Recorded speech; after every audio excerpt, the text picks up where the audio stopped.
Let me ask you something that might feel uncomfortable. What if surviving cancer isn't the same as healing from it? I know that's a big question, but I had to face it myself. I rang the bell, I took the medicines, I followed the protocols, and still my spirit was aching. The truth is, your oncologist can treat the tumor, but who helps you grieve the life you lost, the person you were, who helps you make sense of all the fear and the recurring anxieties that wakes you up at 2 a.m., who walks with you when the scans are clear, but you still feel broken inside. Today, I want to say something bold, something I wish someone told me at the very beginning. Your oncologist is not your only healer. If you want to heal fully, body, mind, and soul, you need more than just modern medicine. Let's talk about the healing ecosystem no one prepared us for, but every survivor deserves. Welcome to the Life Doula podcast, where we talk about the things most people avoid: cancer, grief, dying, and the radical act of healing. We hold space for healing, not just surviving.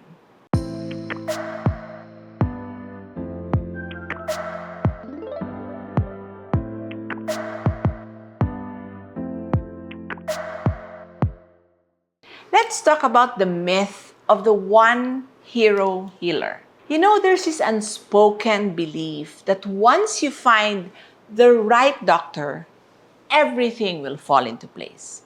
As if healing is a transaction. You get diagnosed, they prescribe your protocol, you follow the orders, and boom, you get better.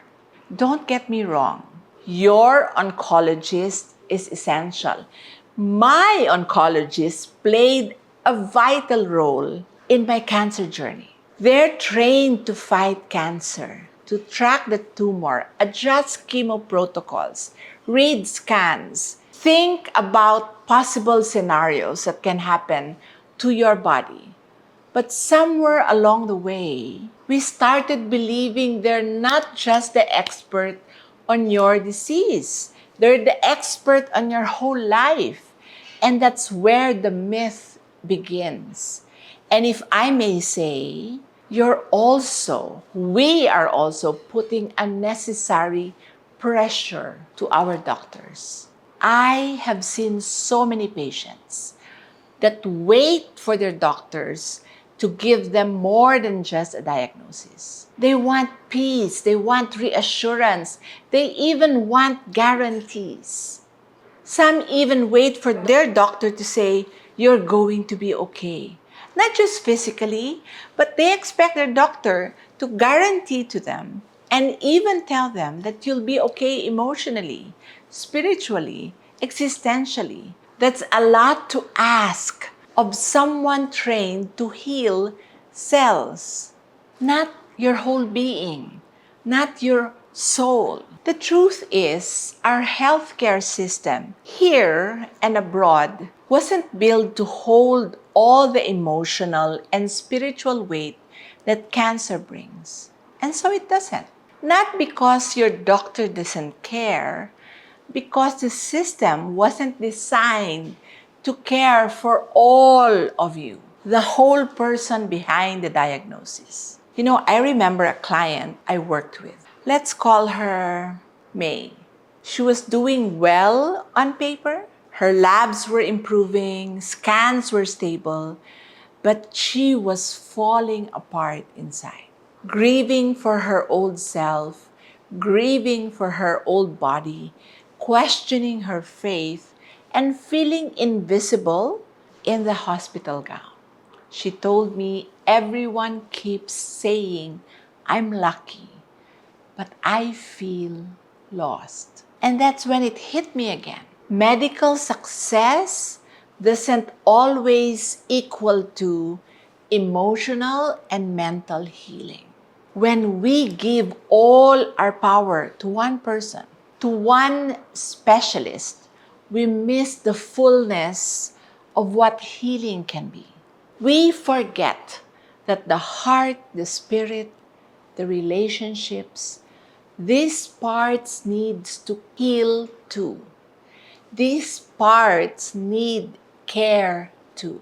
So here's a question to hold today. What part of your healing have you outsourced? And what part is still waiting to be seen, waiting to be held or heard? Healing is an ecosystem, but there is a gap. Let's talk about the system we're in right now. Modern medicine is brilliant, and I say this with so much gratefulness because I am a product of modern medicine. I attribute the other half of my healing to modern medicine. Modern medicine is brilliant, life-saving even. I went through it and I'm forever grateful. It's given us PET scans, targeted therapies, immunotherapy, blood works that can catch things early. And when you're in crisis, thank God for hospitals and medical practitioners, doctors who know how to stabilize you. But here's the one thing no one says out loud. In this current model, in this current ecosystem, modern medicine often becomes the only model. It's treated like the entire map when it was only ever meant to be a big part of one big compass. And this is where the gap lives. We have a disease-centered system, not a person-centered one. One that treats cancer but often forgets the human who's living through it. It can track your tumor shrinkage, but not the way your soul is shrinking. It monitors side effects, but not the silence between you and your partner bearing the brunt of a very challenging disease. It gives you a treatment plan, but not always a space for you to be vulnerable, to grieve, process, or even breathe. That's not your doctor's fault. That's not just what they were trained for. But when the whole system is built around the disease, not the person, you start to see why so many patients feel like there's something missing. And so we live in a kind of quiet crisis. Patients with successful treatments, but with hearts that feel broken. Spouses who attend to every chemo, but don't know where to put their own sadness or their own burdens. Survivors who are told they're lucky, yoo-hoo, lucky to be alive, but they are quietly mourning the life that will never be the same. And this is where we need a new ecosystem, a new map, because true healing is never just medical. It's emotional, it's mental, it's relational, it's spiritual. It's the body, yes, but it's also the nervous system, the stories we're carrying for very long, the meaning you are still making. That's why I often say healing isn't linear. It's layered. Better days, we bring together what the hospital and other institutions can't always hold. So let me introduce you to what I call the cancer healing ecosystem. A circle of care that expands beyond the IV line. In this circle, yes, we honor modern medicine. Your oncologist, your treatment plan, your labs, they are important.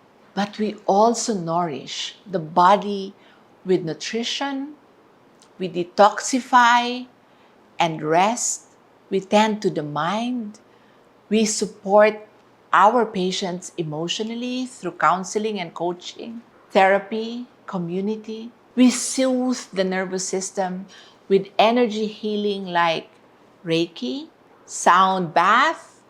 We heal the pain with acupuncture. We ground the soul through prayer, meditation, faith practices, and spiritual rituals. And we build connection because healing in isolation is a contradiction. We were never meant to do this alone.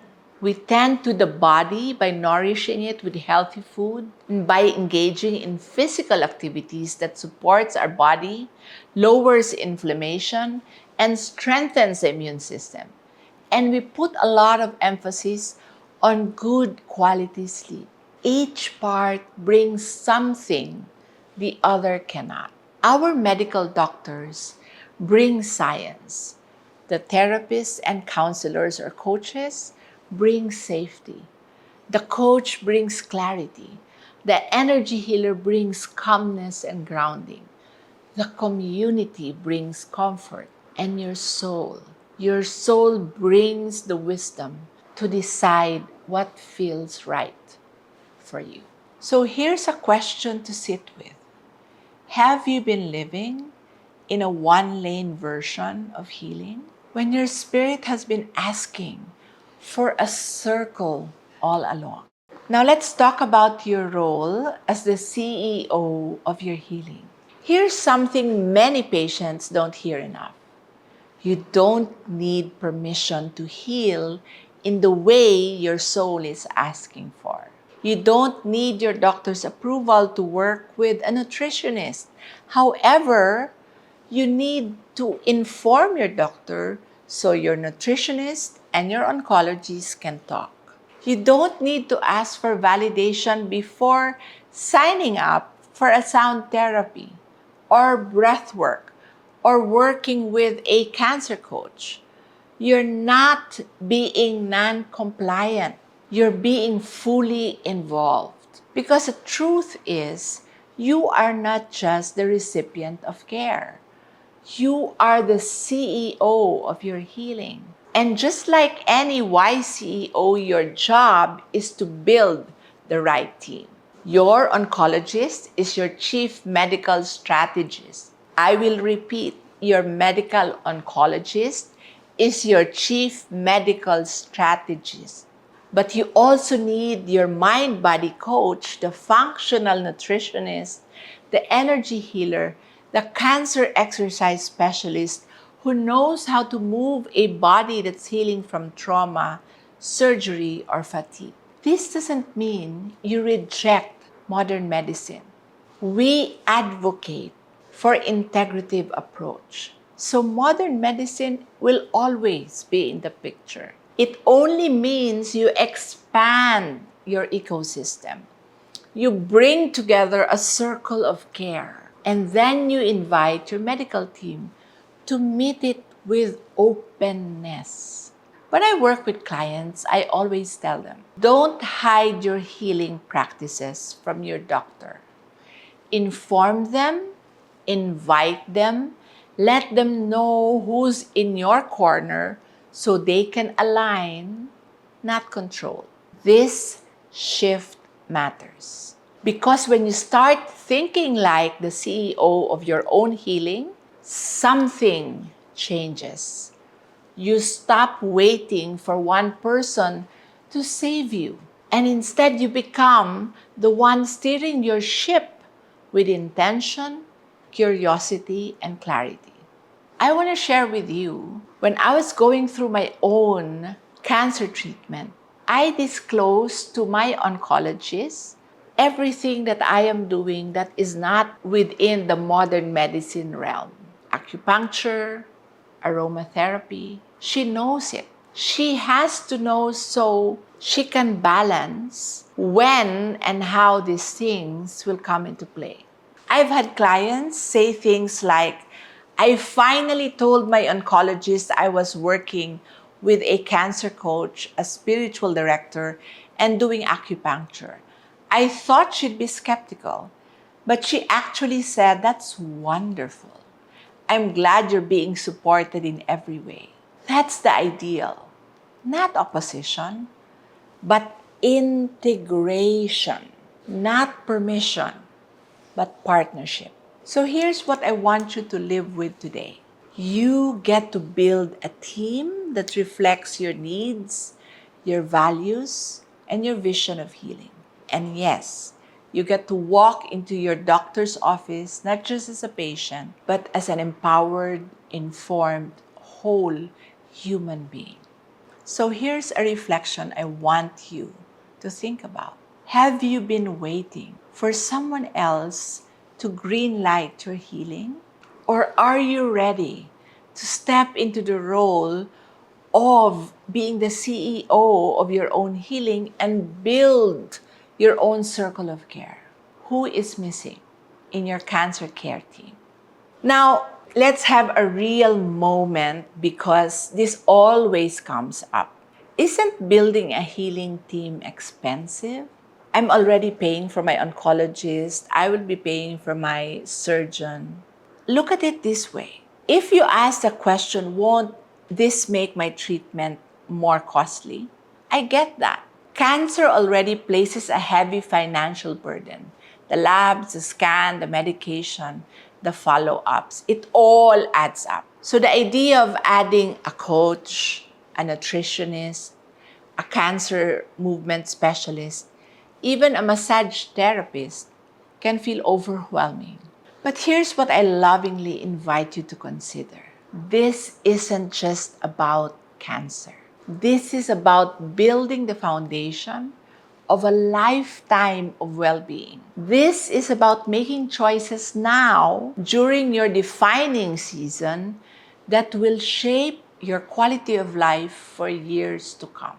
It's not about buying more services. It's about intentionally choosing your immunity, your sleep, your mental health, your spiritual needs. And yes, some of those choices will require additional investment, but they're not expenses. They are lifelines. They're tools that help you recover faster, relapse less, and reclaim joy, not just survive, but thrive. Think of it this way. You are not adding to your treatment. You are designing a healing lifestyle. And that begins now, not someday when you are cramming to be in remission. Even small steps count. Maybe you can't do all, but you can do something. Start with one healing session a month. Join a free support group like Better Days. Work with a coach on a payment plan. Learn what your body responds to and then build from there. Because your health, your peace, your future, it's priceless. And I would argue it's worth more than anything you'll ever spend on a hospital bill. Here's my offer. We have interventional programs in Better Days Wellbeing Center. For patients who are on active treatment, we have Recover Strong. For survivors who have been on remission, we have Heal Strong. So here's your reflection prompts for today. Who is in your healing team? Who is missing? What part of you is still waiting permission to heal beyond the hospital? If healing is truly a lifestyle, what one shift can you start today, no matter how small? Cancer may have brought you to the hospital, but healing will ask you to come home to yourself. So build your circle, build your team, choose your healing, and remember, medicine saves your life, but you create the life worth saving. If this episode spoke to you and you're ready to build your own healing ecosystem, come find us at Better Days or message me directly. You don't have to do this alone. Healing deserves a village. Let's begin.